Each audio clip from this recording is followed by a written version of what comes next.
So we're moving into part 2, and what I wanted to, we left off talking about the lawyer and that scene in the cafe, and there's, for our David Lynch fans, we would be completely remiss if we don't talk about this, and that is those serious conversations that are taking place in the diner. This is completely, I felt like a Mulholland Drive moment was about to happen. And so with the lawyer and him talking, and he's talking about that spooky moment in his life where he almost died. You know, he turned around and he almost got nailed by a truck. And I thought this was this, like, I had like a flashback moment of watching Mulholland Drive, and one of the most scariest scenes that I've ever witnessed is in Mulholland Drive, and I call it the dumpster monster scene. And this is where David Lynch breaks the rules. He inserts this scene with these two guys talking about kind of like deja vu, and the scene just gets more and more tense. And that's what I was like, oh my God, is he going to walk outside and the dumpster monster is going to appear? And you all know what I'm talking. Anybody that's a David Lynch fan will know what I'm talking about. But I felt like it was going to go in that direction, and we'll just leave it there. So we were talking about the character development, and a couple times, well, we didn't talk about the acting, and I really wanted to get to this because I wanted to get your perspective, and I have some thoughts on this. And so since we have mentioned many of the scenes, let's talk about the acting right now. What did you feel about the acting in general? We can start with the lawyer if you want, but I just wanted to get how you feel. Yeah. Like I said, by far, probably my favorite scene, again, is the one that I mentioned in the last episode where he was talking on the phone about the mockingbird. That's probably my favorite, like, acting bit. Which is Harry Dean Stanton. So I'm just going to stop you right now because I want to know, what did you learn something from that scene as an actor? You're watching another actor. What like... Yeah. Well, and it's still, to this day, I still kind of have this kind of conflict, if you will, in my head, where it's like, you know, when you're a performer on stage, you have to be as expressive as possible because, you know, you're performing in front of hundreds, thousands of people, whatever the venue is, but you want to make sure everyone in the back row is able to... Thanks, please. Thanks. Is able to hear and see you emote on stage, and then when you do the switch and then you come onto camera, you basically just like dial that shit down to like a 0 almost. Which you've heard me many times. Which I've heard you say many times. Let's go for, you're a 9, and that's being kind sometimes. Not you specifically, but and I need you maybe below 5 to 3. Yeah. But go ahead. And sometimes it's still acting, but those two differences sometimes are a little harder to bridge and kind of like jump from one to the other. If you've had more training in one than you know. Sure. So, but you've done plenty of.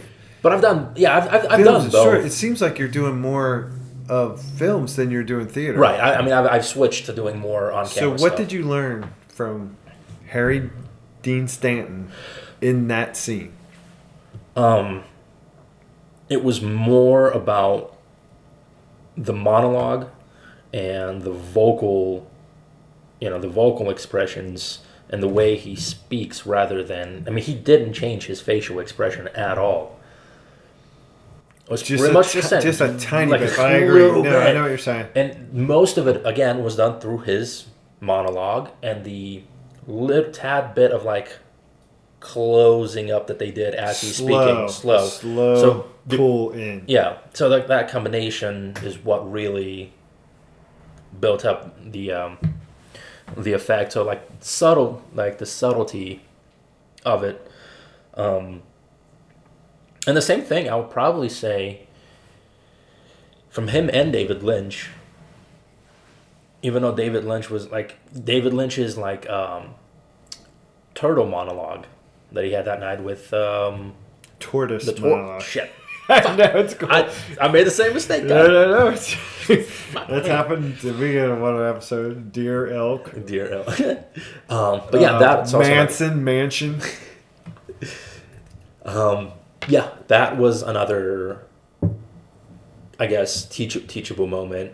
And it's, I mean, sometimes most people would think they're not really learning anything because, again, if you're, I would, and maybe it's just me, maybe I'm making this up, maybe it's true, I don't know. But maybe some people would look more to like, oh, what's the character physically doing? Or like, you know, their physicality, their facial expressions, which leads back to like the stage training, and not more so the subtlety of the pacing of the dialogue, the way they say it, the emotion behind the words that they're speaking. So it's so cool to like hear your perspective, because that's what I was thinking. I was waiting and I didn't want to interrupt, and yet I'm like, and it is the delivery. Mm-hmm. Pacing is delivery. Well, they're connected. Yeah. And so what you're saying is, for our actors and just people that are generally interested in this, Harry Dean Stanton knows exactly how to like express. Mm-hmm. And when I say express, you said mostly his face kind of stays the same, but it's the pacing and when he lets out the lines, right? And the space between the lines. The pauses, yeah. So everything is timed. Everything you want to time out everything perfectly. And sometimes not so perfect. Sometimes the best things come out when you do something different. Well, what sucks is you have to be aware to a certain degree mm-hmm. of the pacing, and at the same time you don't. It's like playing basketball or sports. You have to be in the moment. What do they call it? The zone. You have to be in the zone. And it is difficult to like know when to let it go and to just become natural. And Harry Dean Stanton, this is where I say this guy's a pro, and you picked up on it, and that is his delivery, his understanding of letting that space come in, and when he's going to say something, and even how he says it, etc. So it's like really cool to like. Well, here's a neat thing that I personally I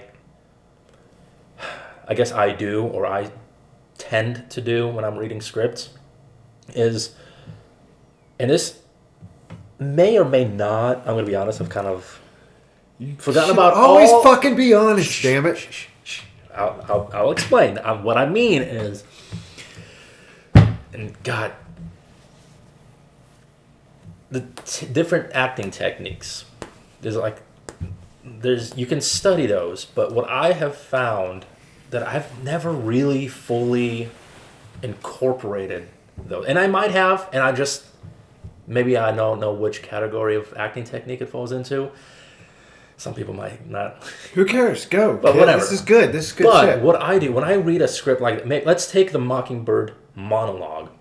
I'm not doing it through the eyes of Lucky. As I'm doing it, it would be like my emotions. Like, how would I say this? Because, I mean, yes, you are breathing life and portraying another character, but sometimes I tend to overlap those two. Yeah. And you learn by watching. So there's been many episodes where I ask you, and I've been begging to get this from you. I was going to start yelling at you.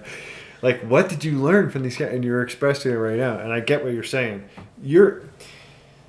And it has to do with the present moment, too. Because you're a different person than fucking Harry Dean Stanton is, obviously. Of course. We're in a different space, etc. Yeah. But the vital learning, or what you learned, was how he delivered in the space. Am I correct or am I incorrect? Is there something else in there that... Well, it's just that. And again, tending to kind of shut down the brain that like wants to be expressive with my face because of it.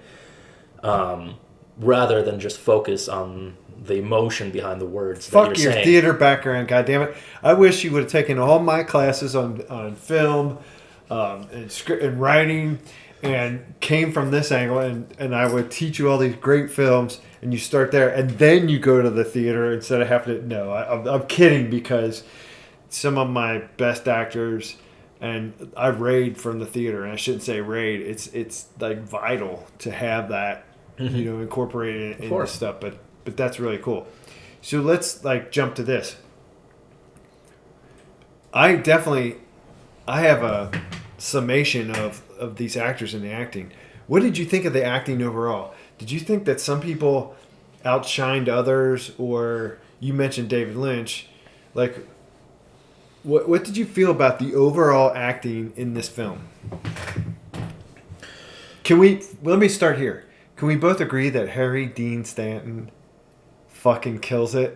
It is like a level beyond 10 of these others, or are you against me if you... I'd agree with that. However, with everyone else, not that I didn't buy it, but it didn't seem like it was their best work. If that makes any... Dude, we totally agree. Okay. This is what I wanted to find out, because I think this is one of my slight... what's the word? Not bias, but my beefs with this film is Harry Dean Stanton just is perfect, but I don't feel like you said, every actor nails it, and I'm curious about this, and I've been thinking about it. But go with that and tell me. Let's talk about who are the best. For me, Harry Dean Stanton number one. Yeah. Or you disagree? Yeah. I'd say Harry, David Lynch, and get the fuck out of here! I can't believe we're agreeing on something. I thought you were going to rip David Lynch a new one. This is beautiful. No, I actually really liked what he did. The way he did it, fucking great. Him, and surprisingly, Ron Livingston. Dude, that's my order. Fuck, I love it. We didn't even talk about this beforehand. This just happened. We absolutely don't, and that's part of what we drive some of the other aspects of the show crazy, because it's not in a pattern form, and I don't want a fucking pattern in this. I want this to be natural, whatever. But that's so fucking cool. I thought exactly the same thing, and we had the same thoughts. And let me just throw some shit out there. One is David Lynch doesn't get enough credit for his delivery. As a matter of fact, I think David Lynch is like the Willie Nelson of actors. How Willie Nelson hits a note at the last fucking second that it doesn't, fuck up the song, but you're like, wait, I'm expecting the rhythm to be like this, and it's not. That's fucking David Lynch. And I just think he's brilliant. I think this is one of his best performances by far. I've seen him do 8 or 10 different things, but I felt the same way. So maybe speak a little bit about what did you learn from David Lynch, or why did you think he was in the top tier, and then just flow your thoughts. I don't think I learned anything from him that I wouldn't have tried to do myself. But the reason I say he stood out for me... You're a cocky bastard. I am a cocky fucking bastard. That's bullshit. I just said Willie Nelson. You never do Willie Nelson in acting, but go ahead. Of course I never. I mean, I won't be... Of course, our performances will be completely different. But what I mean is that it captivates you. So that's what I mean by that. Keep going. Why does it captivate you? Well, I mean, it was just the way. Again, it comes down to his delivery of and the pacing of his dialogues and which is so different than. Didn't you feel like when you watch David Lynch, you're like, nobody delivers shit like this. Nobody in his expression when he gets his voice up into that, not high squeaky, but it's you know? A lot of people don't give him credit for that, and I just think it's fucking amazing. But keep going. Yeah, it was a nice explosiveness when he did the whole President Roosevelt monologue. Yeah, and you felt the emotion. He emoted that emotion because he's like, he's not a turtle. He's a tortoise, God damn it. And he outlived 2 of my wives. And that tree goes back to what I was saying before. That tree in front of your house, it was a twig, and now it's this. And a lot of people, like, they're expecting this, like, stealing great performance, and he delivers differently than anybody else. Listen, when you have, like, great actors together, and they do a well enough job where they balance their performances, where no one is, like, trying to outdo or outchew the scenery from the other one. Yeah, steal the scene. Then everyone is just like, it's a level playing field. You know they're great actors, but they're doing their job. And that's where I'm kind of coming from. And even Ron Livingston, like, it wasn't like, you know what I mean? No, it wasn't this, like, no, I totally do. Because I get pissed when I see somebody trying to steal a scene and they're fucking up. It's okay if you steal a scene and then, like, just fucking, it's magnificent. But when you do it and you're over, speaking or overacting someone else, and it's like, here's the purpose of the scene, and that's credit to John Carroll Lynch, is that they did a ton of, like, rehearsals, and they got together as a group, and they did it. I learned from this when I, like, did my research and was checking out stuff, and that is that he would get the group together, and they did probably one of the best jobs I've ever, like, read about or not necessarily seen, and that is they made certain that they covered, this is the purpose of the scene, and this purpose fits in with these other elements. Yeah. So we did this, and this. Yeah. Now we have to do this. Yeah.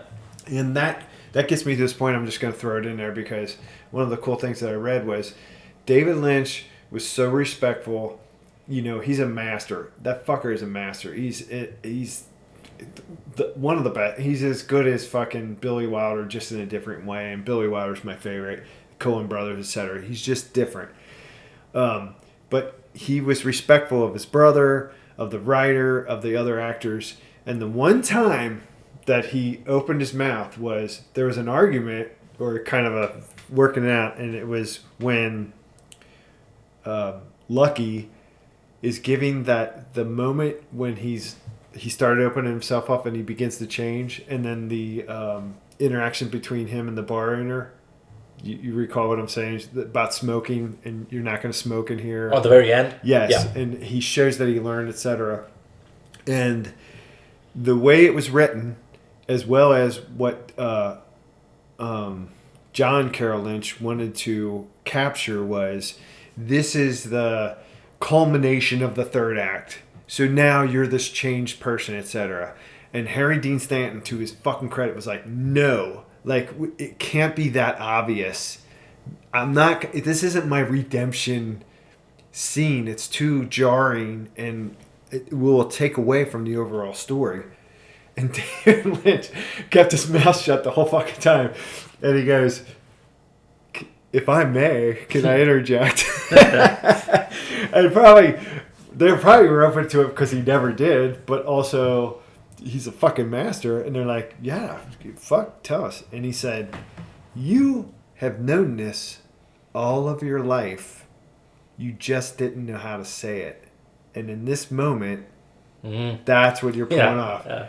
Right? Oh my God, it gives me the chills because that's such a fucking brilliant observation. And even Harry Dean Stanton, he's older and in many ways probably wiser than David Lynch, but yet he didn't pick up on that. And he was arguing like, let's do it this way. And then they all agreed. And that's that moment where, so everyone should know, one of the great scenes, it's like I said, it is the resolution of the third act. Revelation moment? Well, yeah. But that was what Harry Dean was like. I don't want this fucking revelation. I don't want this like epiphany that's over the top, which I love epiphanies and shit. But he was like saying it has to be this like slow burn into it. And then David Lynch said, you knew this all the time. You were afraid of it. You said you were afraid. Now you just learned how to articulate it. And it's because he opened himself up and the character, whatever. Yep. And so I forgot where the fuck I was going with this. David Lynch interjecting because but I mean I already said that point, but it was nice that like he was able to like communicate to them, and then he nails it. And it was going back to the scene. So this scene is the bartender's a badass, played by, what's her name? Do you remember? Ooh, Elaine, played by... It's Beth Stanton. It's terrible that I don't know this because I fucking love her. Beth Grant, Jesus. Beth Grant. She's one of my favorite supporting actors, too. She's in No Country for Old Men. She's in so many things. Oh, shit. But she... they're squaring off, and it's her bar. And one of the cool things about this is the love of her and his other friend. And she's like, "You're not fucking smoking in my bar." And they see this subtle change. They start seeing him change, and he tells them, "This is what his old version of the truth and his like new version of the truth," and all these words of realism, etc. But they're squaring off, and instead of his old curmudgeon ways, he's like, "You know what? Like, I get it, and I know who you are, but I'm still who I am." And he expresses perfectly, like, life in general, the understanding of yin and yang, the light and the darkness. That fucking speech, goddamn, I would love to have that scene, and I would love to be able to pull it off. I don't think I could pull it off like him, and to have an actor to be able to pull it off like he does it, and he nails it like as David Lynch had suggested.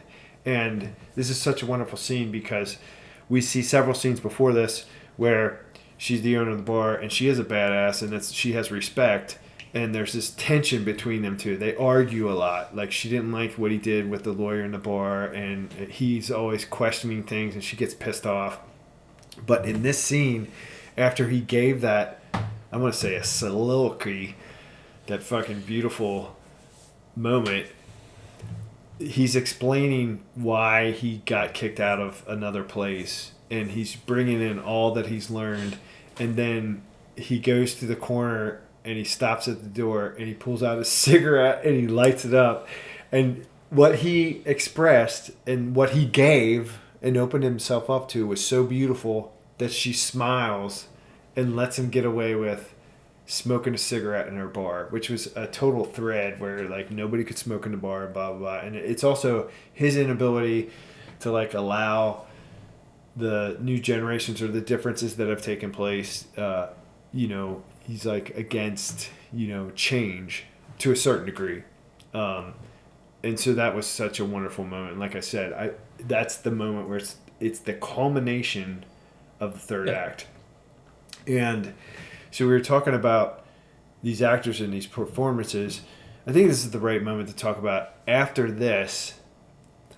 Well, we should talk about the when he decides to go to the birthday party, etc. But let's finish with the acting. Ron Livingston, I think this is one of his greatest performances ever. And this guy interests the shit out of me because he's in films that are so-called not cheesy, but like comedies. He's in a lot of comedies, and this guy has a range. He's able to do it. I thought he was as good as David Lynch to a certain degree, but he out-acted the rest of them. But I also want to get to why did the others not like whatever. But let's talk a little bit about Ron Livingston. I want everyone that's an actor to watch this guy and watch what he's done, because he doesn't get enough credit for the films. He was in Office Space, which I fucking love. I love that fucking movie. I fucking do too, and he nails it in that. Of course, he nails it over and over again in so many things. But he's not playing that Office Space dude here. He's a lawyer they dress him cheesy, which is credit to them. He's kind of portrayed, and the audience is fooled many times into thinking that he is trying to take advantage, and he's not. He's a true person. And that's why he shares that story, that close moment of death. And it's not because he's a phony that's trying to like get another client. Mm-hmm. He's trying to like the other people help other human beings out. Yeah. And that's a complicated fucking role. That you have to look like the foil or I'm not correctly articulating that, but the jerk, and yet you're not the jerk. Not the jerk. And I was so impressed with that. And that's so cool that like we put our performances in the same order. That's cool. Do you want to say something else about Ron Livingston, or do you want to talk about? No, well, he was the thing with Ron. What stood out to me was that he was again nuanced, low scale.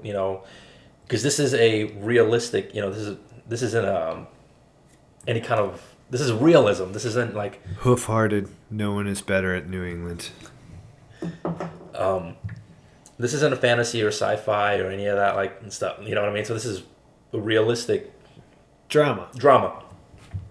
So it was scaled down, yet again the timing. He was the difference between him and Harry Dean Stanton and maybe David Lynch. He was a little more expressive at times that I noticed. But again, it's pretty much. I thought the most expressive was David Lynch, because he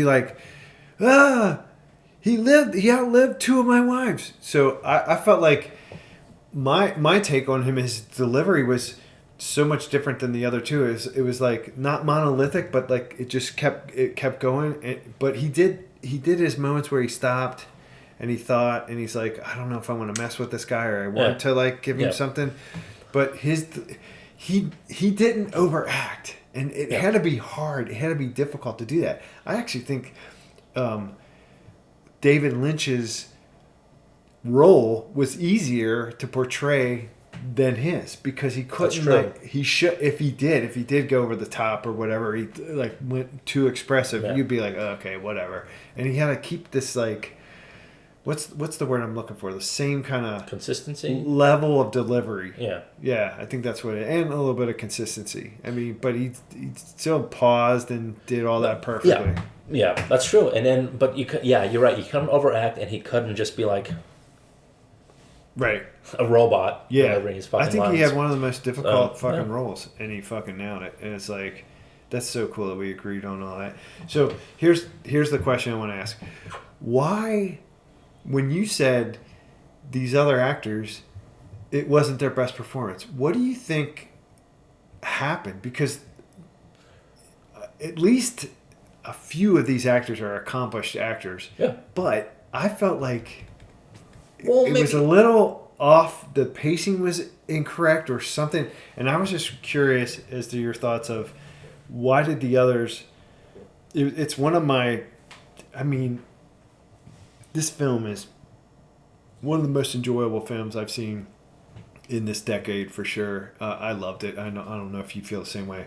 But I did feel like the acting with some of these other characters was just a little off. Yeah. But enough to be this is, I don't want to use the word amateurish. It's not amateurish, but they're not as they didn't show the experience that they had in what they were doing. And some of them aren't. Some of them are not as accomplished as these other actors. But why do you think that is? It could be multiple factors, really. To me, because the dude who plays Joe in the diner, I've seen him in hundreds of other things. Yeah, and those other things. It's just, I don't think either enough was given to them in the script to explore. Yeah, but you're playing a role. I disagree with that completely. This is your role. This is what you're doing. I'm saying... I'm not going to say they were phoning it in. It wasn't No, they absolutely weren't phoning it in. No, they were they were putting it out there. But it just... I don't know. That's my main thing. I just don't think... I wonder... It has to do with the script. I don't think they just...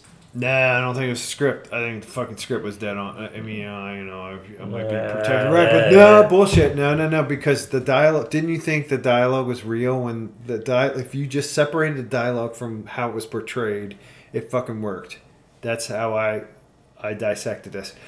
What I thought was a couple of things. One, Harry Dean Stanton is a fucking stud, and he's so far above these people that they don't have a chance to get to that level. The other thing I was wondering is maybe there weren't as many takes, or they weren't given as many opportunities to nail that. It's just my thinking.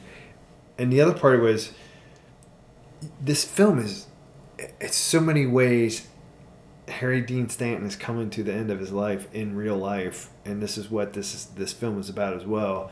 So he's almost like in a spiritual aspect essence and pulling this off. And I think, and I know this from like reading a lot of everything from the writer perspective. John Carroll Lynch wrote about this, and the other people, and that is, they were also kind of protective of Harry Dean. You know what I mean? They're like, this guy is somewhat fragile, and we have to make sure that like whatever. So he probably, his abilities and the time that they gave him were more maybe than this other. I couldn't quite nail it, but I just felt like his ability, the fact that this is connected to what he's actually going through, and maybe they just were like, you know what, we don't need to spend that much time. We don't need to do another take, or we don't have the time to do another take. But that's just guessing. I'm just surmising. Yeah, I can see that.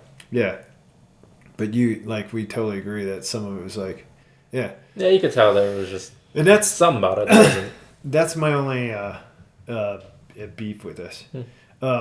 Let's go right into, unless you want to say something else about the acting. Let's go right into the character arc and how, like, now there's a couple other scenes that are really important to talk about. And I think the two scenes that we have to talk about is he decides to go to the birthday party and the discussion with another military guy. So let's do the discussion with the military guy first, because that comes before he goes. Okay. So it drives him to go to Absolutely. the fiesta. So we're back in the diner again, and he's sitting in a booth, and then we get a brand new character that walks in. It's another. We find out it's a veteran of the Marines. Yeah. And he played by Strickett, something. Tom Skerritt. Tom Skerritt. Yeah. Skerritt. There you go. He's pretty cool. Like, I love watching him on the camera too. And just, I'm going to interject, and that is, I love that we keep coming back to the diner. That's like a really cool part of like aspect of small town. Yeah. And also tone and kind of easy. It's like, if somebody decides that eating cereal is a thread that they're going to use in a lot of their stories, because it's like, hell yeah. There's a shout out to somebody. Anyway, go ahead.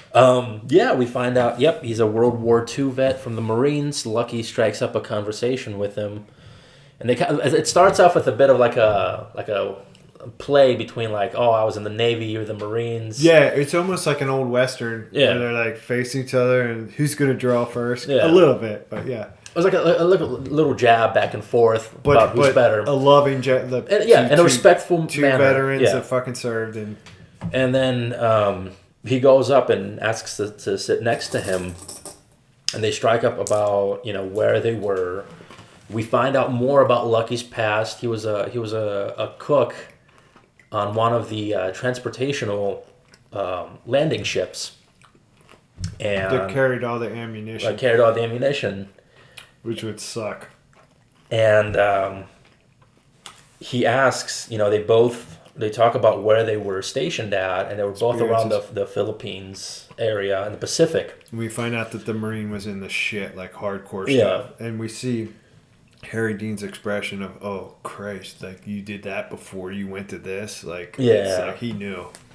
And that kind of plays a role into kind of opening his eyes to like another experience that's like maybe worse than his. Clearly worse than his. Absolutely worse. Well, I mean, the fucking being on a ship, sitting on top of explosives. He talks about sitting and almost having like the Japanese kamikazes almost hitting them, and so he describes this, like the guy asks him, and first we got to like shoot off the west. Oh, what was your experience? What was your experience? And then they start. And before this is Harry Dean Stanton. This is still developing the character. He's slowly begun to open himself up. He's slowly like listening to other people. Yeah. And then he's sitting with this guy, and it's a fellow veteran, and he's expressing all the shit that he went through, and they're going back and forth and exchanging it, and they're becoming friends. And this is what's cool is he asks him, can I talk to you? Harry Dean Stanton, this is the first time the character says, will you come to me? Right? And that's a huge change in character, because up until this point, everybody else has to like. First, they're like, "Come on, open up," or like, "Think of it this way," and then slowly, characters are like, "I came to check on you." You know, the beautiful black woman from the diner. It's like, "I came to check on you," and they have that moment, and he like lets them in, and then the lawyer is like, "Do you mind if I talk to you?" Like after you said, "I'm gonna kick your ass." The lawyer's like, "Can I talk to you?" And he like lets him. So he's opened himself up a few times before this, and now he's asking somebody else, "Give me your take." Go ahead. Yeah, so it's a clear shift in character there. And yeah, the dude tells him about what he was experiencing when he was like, as you said, in the shit. And the pivotal part of that moment was like when he, in his platoon, had come across this young girl who they blew the shit out of this island. They killed so many people. He said they had body parts falling off of them. Well, not just that, but there were also the locals there had been told that, you know, these, I guess the Americans or whoever else was in there were coming to like rape and kill them. So they were committing suicide with their kids and everything. Right. So they were witnessing that. That's what the Japanese were told, yeah. And then they see this one girl that had like standing in the middle of the woods or something, and she's running out with a smile. Yeah, she had a smile on her face, and he had this like thought about like. He tells his buddy. So Tom Skerritt tells his buddy, the Marine that's talking to the Navy guy who's lucky, and he says, "I said to my buddy, look, at least somebody's glad to see us because it's a little fucking 4-year-old girl with a smile." Go ahead. Yeah. No, and then they tell him like, no, she's not happy to see you. She's a Buddhist, and then she's like come to terms with like, this is the end for her.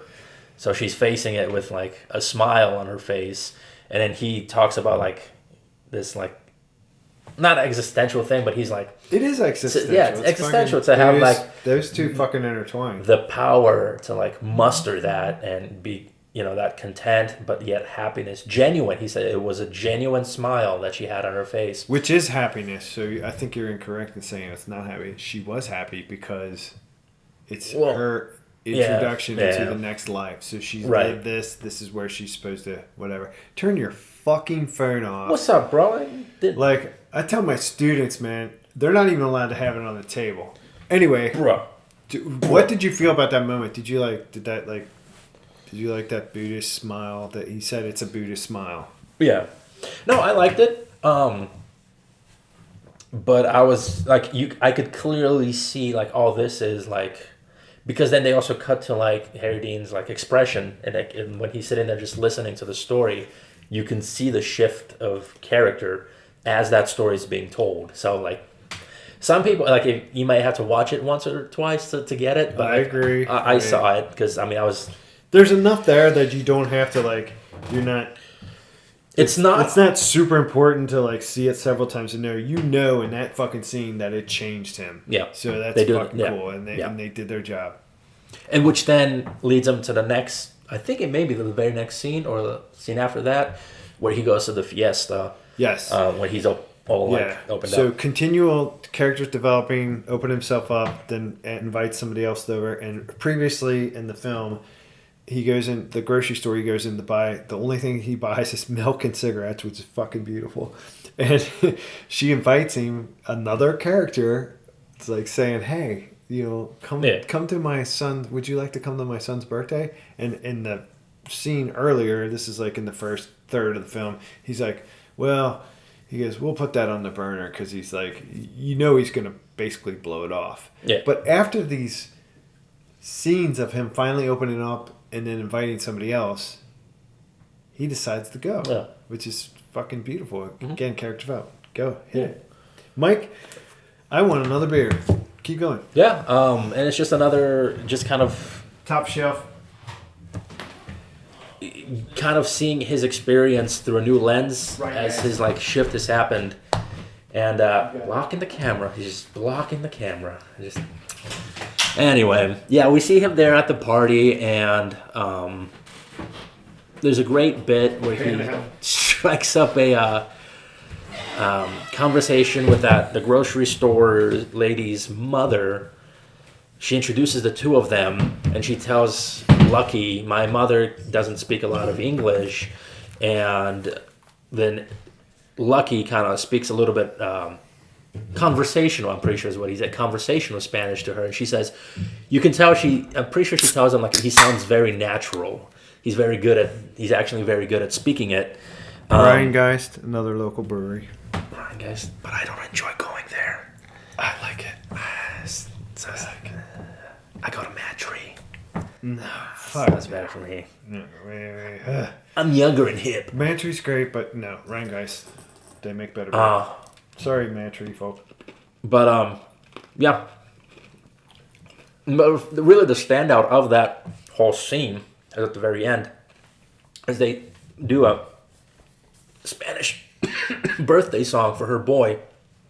And he's standing there, so let's set this up. So this is a cool part of the film as well, because here's another woman that there's a clear attraction. Did you feel that? Yeah. There's a clear attraction. When he met her first, he's like, oh, and they like look at each other and they're kind of like checking each other out. And this is, it's cool that they threaded. He's thinking, we just surmise that like love, and it's talked about. Love is talked about several times. And his buddy, the guy at the bar, says, you don't know when love's going to hit you because it hit me and I wasn't expecting it, right? And he thinks it's over for him. Sure. And then he has that moment with the beautiful black girl, yeah. the waitress. Yeah. And then he goes to the party with this, and they're like talking to each other, and they clearly are attracted. But he's staying on the outskirts. But he decided to go to this place and open himself up one more time, right? And he's watching everything that's taking place. And this is the moment when he does what? Yeah, and then after they do the birthday song for the boy, everyone kind of goes back to sit down. He's still standing up, and then he starts singing a Spanish song. Volver. Which is so fucking. And all these songs are connected. They all have to do with light and dark. Yeah. All of them do. And it was a good, cute little, like it was a heartfelt moment where he starts singing, and then the mariachi. Understated by Ray. This is one of the fucking culminating moments of the fucking film where he totally gives up himself. He takes a risk. He does something outside of himself. Writers, directors, everybody. It's important to at least consider having the character do something outside of themselves. In fact, I think the best films are when a character does something outside of themselves. And this is the moment, and what he does is he stands up. Yeah, well, he's standing, but he's on the outskirts. He's watching all the interaction. He's like, I got to give something to this.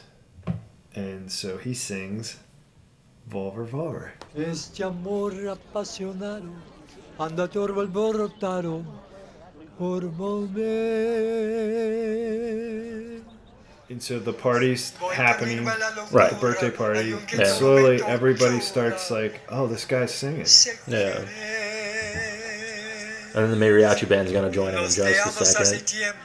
Pero me llegó el momento de perder.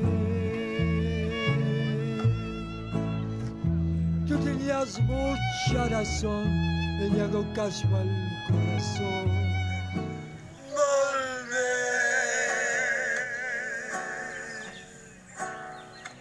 A tus brazos otra vez. Llegaré hasta donde estés. Yo sé ver. Quiero volver. And so, what is so fucking cool about this song is Harry Dean Stanton knew that it was so important to nail this. And he made sure that they waited until he was feeling able, to really, like, give it his all. And I felt like he nailed it. What did you think? Did you think that he...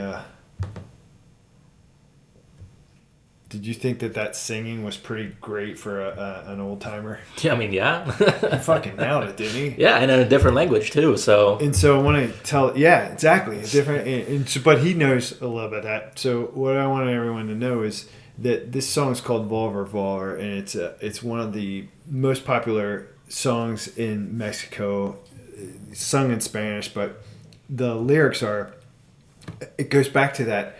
Every song in here has to do with light and darkness, that, like I was saying, the yin and yang, and that all the songs, what I love about them is that even if they're saying, like, I feel a darkness, which is Bonnie Prince's Bonnie song sung by Johnny Cash. The purpose of that song, even if it is somebody that falls into darkness, is that you don't want to fall into darkness. You want to, like, be able to, like, fight that. And here's the lyrics. This word. It's this song is incredible. This passionate love, go all rowdy to return. I'm on my way to madness, and although everything tortures me, I know how to want. We left a long time ago, but the time has come of losing. You were very right. I listen to the heart, and I'm dying to go back and come back to your arms again. I will get to where you are. I know how to lose. I know how to lose. I want to go back. And you don't come back. Beautiful. You don't come back because you don't want to, Daddy. We left a long time ago, but the time has come of losing. You were very right. I listen to the heart, and I'm dying to go back and come back to your arms again. I will get to where you are. I know how to lose. I know how to lose. I want to go back and go back. God damn. I when I saw his expression in the song, like, you felt it. Even I don't know Spanish. I know a tiny bit. Yeah, even if you don't know Spanish, you can feel it. What it's evoking. And then when I read these lyrics, I was like, oh my God. And it's basically a dude that's, like, caught up in war, or, the drive in life to succeed, whatever the fuck that is. And someone had expressed to him, just fucking give it up. Like, give in, give up, lose. And I love that line, those lines of, I know what it is to lose. Like, I get it now. I should. Like, it's better to lose and, like, feel this than to not feel it. And that's just so incredible. And that's why I wanted, I don't have to say it. Every song is that, the harmonica that he plays, you find out he's playing it, but it's interjected in between scenes. So we have these scenes with other actors and some dialogue, but when he's walking around the desert, you hear this harmonica music, and the music is it's Gene Autry's Red River Valley, and the lyrics to that song are, I'm not going to read them, but they almost mimic Volver Volver. They do mimic Volver Volver. So does I See the Darkness. And to interlay that music and not necessarily have the actual lyrics, it's so cool. And they understood, John Carroll Lynch, the writer, Logan, understood that this is going to be evoked anyway. Yeah. And that's a layer of the film that you might not catch unless, you checked it out or you knew. But you catch it in that, what it evokes. It helps with the emotion, yeah. Because the harmonica almost sounds like My Old Kentucky Home, which is also evokes the same kind of thing, like leaving or falling into, not necessarily falling into darkness, but the loneliness that you feel, and he expresses that he's lonely. Yeah. But it is from that Gene Autry song, and anybody that is interested in this or loves this film, you should check out those lyrics as well. I just didn't. It's not important to, state that as well. What do you think? Yeah, pretty good. So after this, we do have to talk about that last scene. I don't give a fuck. This is one of the few times that we are going to spoil, but it's not really spoil in any way. How did you feel about the ending of the film? And that's the last bar scene, right? Well, that's the last bar scene. The bar scene where David Lynch interjected and said, how about if you've known this all your life, but you finally figure out how to say it, and now you're feeling it as you're saying it. Yeah. Then, where does he go? He goes to the desert. Goes walking. Back to doing his thing, walking. But you can tell he's, like, his character is, like, shifted. So it's a different kind of... Changed, baby. Yeah, he's a changed man. Tell how. How do you know that he is based on how they film it? How do you know he's changed? Well, literally up front, they do the bit where he walks up to, he's walking and then he finally notices all these cacti in the desert, and he walks up to one and he sees this old giant one that's kind of worn out. It's got bits and holes through it, but then one arm is little baby ones that are sputting off. I'm so glad that you saw that. That impresses me. That makes me know. Thank you. There's hope for Ray. I know he is as an actor, which we're going to talk about in one of these things. What I've noticed in your acting and how that's changed. I'm not going to say it here, but it's fucking changed, and in a good way.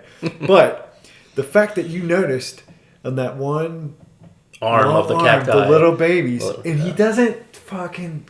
John Carroll Lynch, great job, my man. You've killed it on your debut. He doesn't fucking pan to it or sweep or close in. He just shows the cactus, and you're standing, and he stays on it long enough that you look at that arm and you see the babies. But go ahead. And then after that, they pull back to Lucky, and then it's and he stops and he looks around and sees this entire sea of cacti. But before you give the culminating, we hear the sounds of the desert, and the wind is blowing, and there's birds too in the background. But keep going. Yeah. And he's basically become awake to his surroundings, the world around him, and he sees all this, and he looks back and he just smiles, and heads back to his walk. But you got. This is one of the times that we're spoiling something. What does he smile to? Which is a thread, by the way, folks. Thread all through the film. Several characters say it, smile. In the conversation with Scarrett in the cafe, he says it's a Buddhist smile. And we slowly see kind of moments where there's a slight fucking smile on Lucky's face, but not full. Even in the bar when he does his badass moment, he lights up the cigarette and he's not supposed to. He's getting closer to it, but he never does a full-on smile. He does a full-on smile. But what does he do it to? Oh, that's what it was. He spots. Is it because he spots Roosevelt? No, he doesn't see Roosevelt. All right, damn it. He breaks the fourth. Oh. He stares at the camera. Oh. He's smiling to us. Did you catch that? I did not catch that. That's oh my god. That's not something I caught. I take back everything I said about it. Yes. He is smiling to us. And it's so fucking incredible, and there's so many levels of this because it's his last full performance. This film is taking his life and combining it into a story. And he's basically turning and saying, I got it and I know it. And it's a communication directly to us saying, learn this too. You know what I mean? And also, it's going to choke me up. That's his goodbye. That's his he's saying goodbye to everyone. It's wonderful. That's something I wanna learn more about. Or maybe it doesn't even need to be talked about, but that's so cool. Now that you think back, you realize, right? It's breaking the third or fourth, and we would be. I kind of think we should end there, but I can't. We can't leave without talking about the writer, Logan Sparks. Do you know anything about that background? So, Logan Sparks used to be. This is helpful for everyone. He used to be the PA of fucking Harry Dean. So he would drive him around and do this stuff, and they became fucking great friends. And he was chosen because somebody didn't want to deal with Harry Dean Stanton because supposedly he was curmudgeon-y, kind of like the player he's playing, and he smoked, and nobody wanted to fucking do it. Well, Logan Sparks was a smoker too. So the fucking director's like, buddy, I got a job for you. You're going to do this. And Logan's like, well, fuck you. I know you're picking me just because I fucking smoke and you want me to fucking drive an asshole around.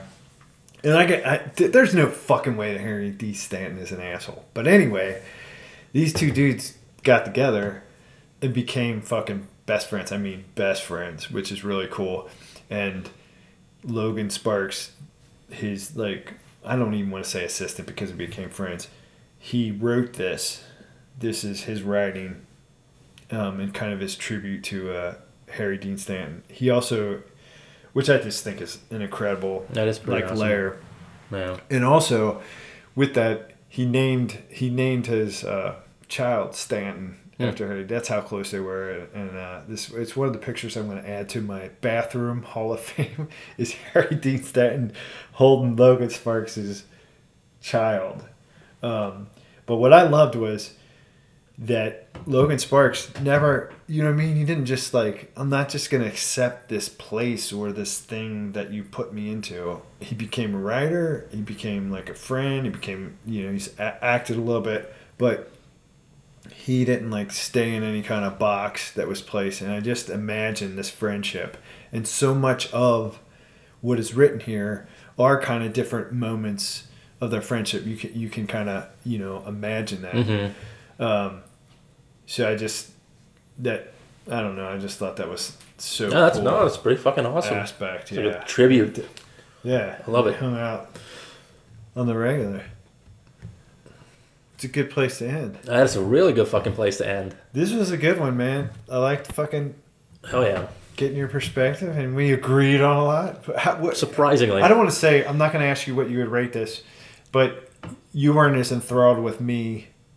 But were you like... I mean, obviously, I feel like you learned some stuff like from watching these other actors. What was your overall impression? Did you think this is like... I did. Magnificent or...